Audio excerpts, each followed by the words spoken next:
Another 1D Foot 2 here. Showing you the first goal for Covenant.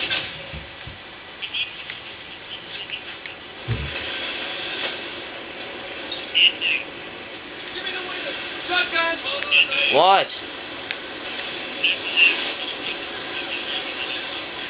I will later. No, I'm not going to now.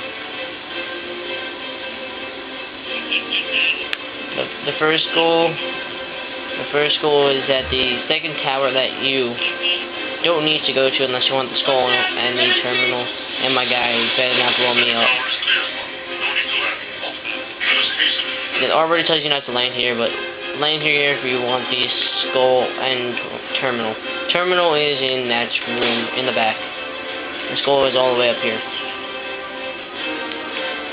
And here is the first goal on the Covenant. I will see you all later.